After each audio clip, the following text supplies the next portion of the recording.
एक छोटा बच्चा अचानक अपनी माँ से पूछता है, क्या आप मुझे खिलौने खरीदने के लिए कुछ पैसे दे सकती हैं? मुझे ये खिलौना खरीदना ही है। जिद करने लगता है। एक 14 साल का बालक अचानक अपने पेरेंट्स के सामने आता है, अपने माँ बाप के सामने आता है, उनसे कहता है मुझे कुछ पैसे चाहिए। मुझे आज एक पतलून खरीदनी है। मुझे एक आज टॉप खरीदनी है। मुझे आज अपने लिए एक छोटी सी किताब खरीदनी है। और कुछ नहीं, आज 14 साल के बच्चे के लिए तो आवश्यक रूप से मोबाइल चाहिए, क्योंकि उसे अपनी ऑनलाइन क्लास अटेंड करनी है और वो चाहता है कि उसका जो मोबाइल हो वो उसके साथियों से ज़्यादा अच्छा हो। प्रश्न है, अ, क्या ये खरीद संभव है? मुझे मालूम है भारत के एक लार्ज सेक्शन में परिवारों का जो जीवन स्तर है ऐसा है कि वो एक लेटेस्ट तरह का मोबाइल खरीद के अपने परिवार को नहीं दे सकते। एक 18 साल का व्यक्ति पूछता है, 18 साल का लड़का अपने माँ बाप से, आसपास के लोगों से पूछता है कि मुझे एक इंजीनियरिंग डिग्री करनी है, मुझे एक मेडिकल डिग्री करनी है, 5 साल में मेरा 20 लाख रुपया खर्च होना है, या 5 लाख रुपया खर्च होना है, या 50 लाख रुपया खर्च होना है। कहाँ से मैं इन संसाधनों को लाऊं, कहाँ से मैं इस पैसे को लाऊं? माँ बाप निरुत्तर हो जाते हैं। एक 40 साल का व्यक्ति सोचता है कि मुझे अपने बच्चों के लिए उच्च शिक्षा के लिए बचत की आवश्यकता है, क्योंकि वो इस उम्र में आ रहे हैं कि मुझे उन्हें शिक्षा देनी है। और इनफैक्ट क्या मैं सब कुछ आज सेव करूं तो इस काम को कर सकता हूं? काश ये सवाल इस व्यक्ति ने 15 साल पहले अपने आप से पूछा होता, तो आज उसके लिए वो प्रबंधन ज़्यादा अच्छा कर सकता था। एक 50 साल का व्यक्ति सोचता है कि मैं ये सब करने के बाद रिटायर होना है, मुझे एक ऐसी स्थिति में आना है जहाँ बिना काम के मेरे पास उतना पैसा आता रहे कि मैं जीवन सस्टेन कर सकूं, क्योंकि मैं हमेशा उतने काम के लायक नहीं रहूंगा। अब मैं क्या करूं? अगेन प्रश्न ये पैदा होता है कि क्या ये सवाल थोड़ा और पहले पूछा जा सकता था? एक 60 साल का व्यक्ति, 70 साल का व्यक्ति अपने जीवन की तरफ देखता है और कहता है, क्या मैंने अपने आश्रितों पर, उन लोग जिन्हें मैं प्यार करता था, उनके लिए मैंने कुछ ऐसी रिसोर्सेज छोड़ी हैं कि वो अपने जीवन यापन कर सकें? क्या वो एक इंडिपेंडेंट फाइनेंशियल अच्छी लाइफ जी सकते हैं? तो क्यों न इन चीज़ों को हम शुरू से पूछना चालू करें। अगर हम शुरू से इन चीज़ों को पूछते हैं तो ज़िंदगी हमारी बहुत अच्छी हो सकती है। तो आज हम जो डिस्कशन करेंगे वो करेंगे कि फाइनेंशियल लिटरेसी, वित्तीय साक्षरता, दुनिया में प्रत्येक व्यक्ति के लिए आवश्यक है, किसी भी वर्ग का हो, किसी भी आयु का हो, स्त्री हो या पुरुष हो, किसी भी देश का रहने वाला हो, किसी भी गांव का रहने वाला हो, किसी भी शहर का रहने वाला हो।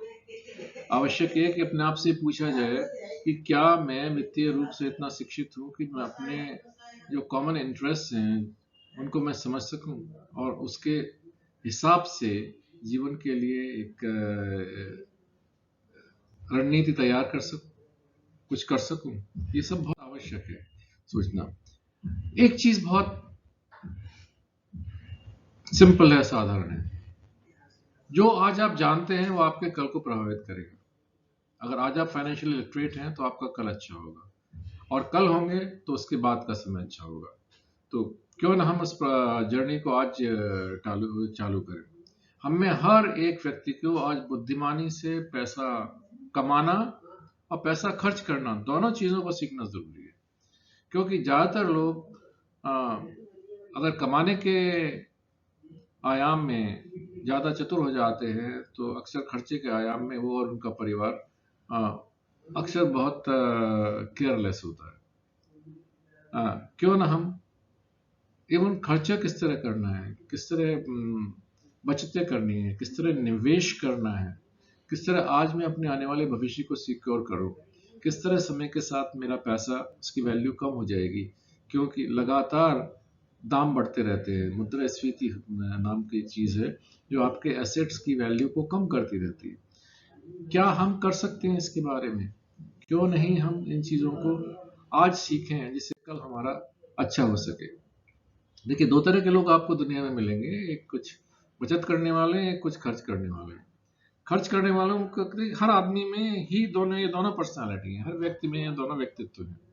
ऐसा नहीं है कि एक दूसरे से अलग है।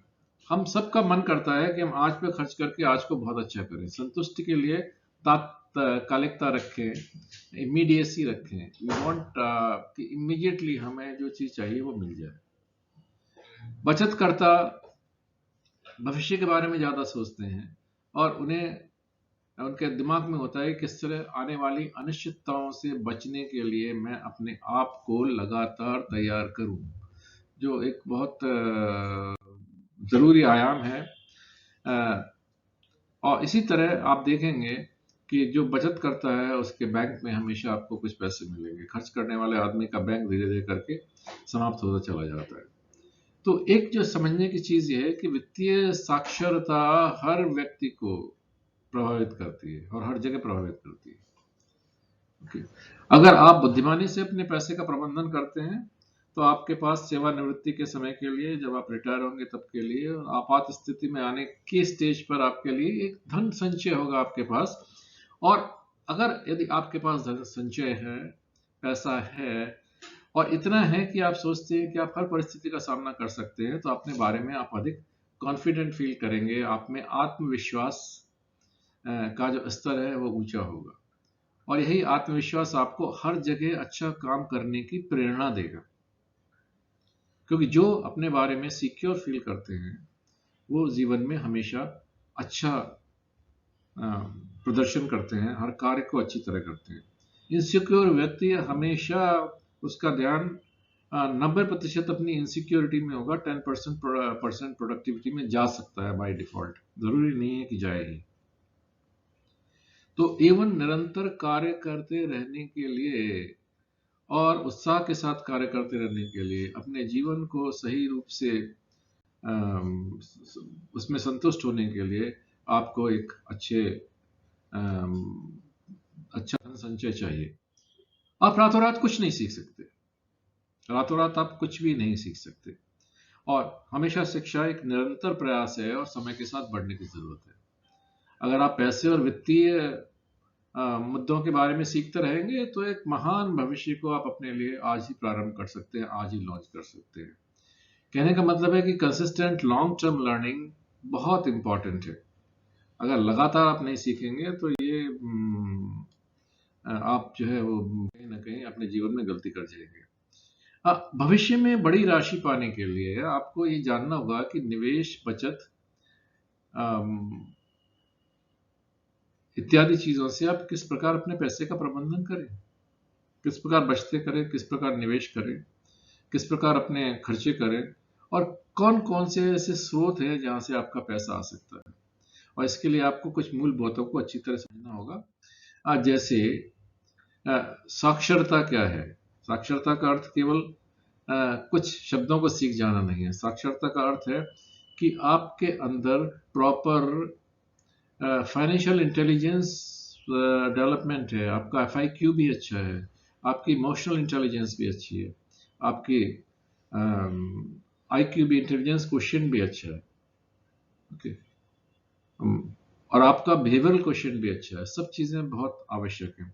और आज के परिप्रेक्ष्य में अगर हम जीवन को देखें तो फाइनेंस, वित्त एक बहुत बड़ी आवश्यकता है। किस तरह आप अपने रिसोर्सेस को, संसाधनों को कमाएं और उसको सही रूप से खर्च करें, एक विवेकपूर्ण विधि अपनाकर अपने भविष्य को सुरक्षित रखें।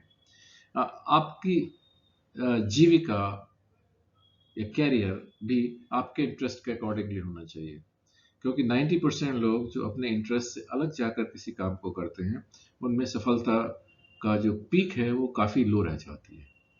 केवल उन लोगों में जो अपनी ज़िंदगी को एंजॉय करते हैं वो निरंतर काफ़ी समय तक कार्य करते रहते हैं, और यही नहीं, जो कार्य कर रहे हैं उसमें भी वो इंटरेस्टेड फील करते हैं।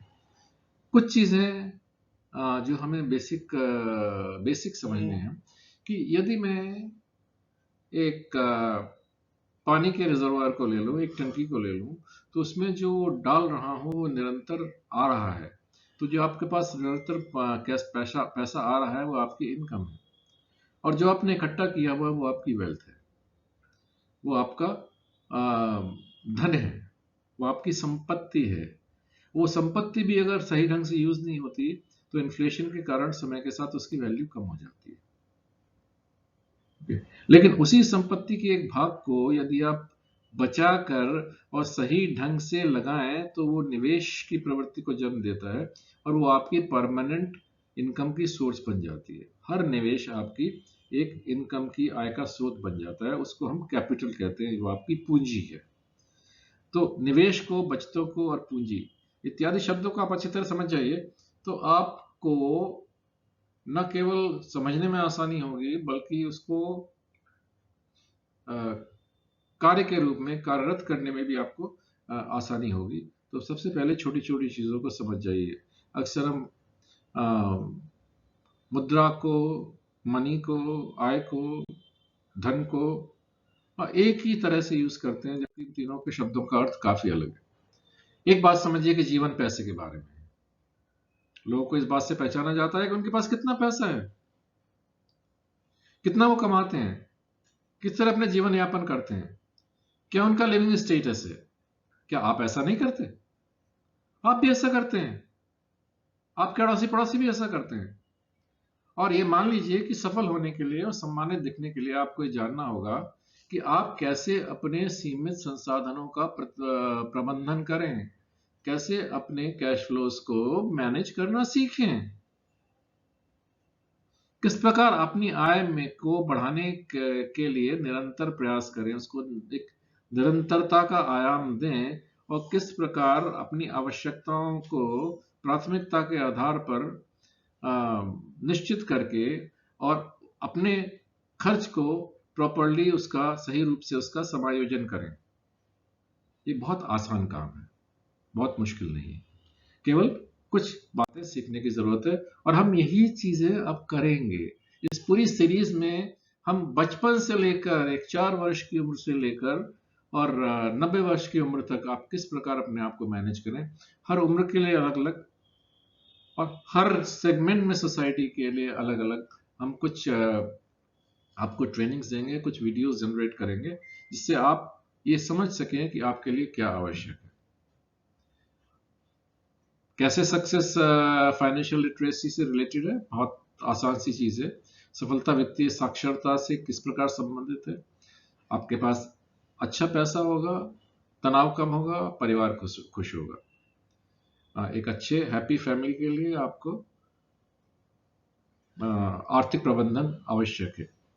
और फिर अगर आप आर्थिक रूप से सुरक्षित हैं तो आपका जो करियर है, जो काम है करने का ढंग, वो भी एक प्रेरणादायक होगा, प्रेरणापूर्वक होगा। आप एक हाईली मोटिवेटेड करियर को लीड करते हैं।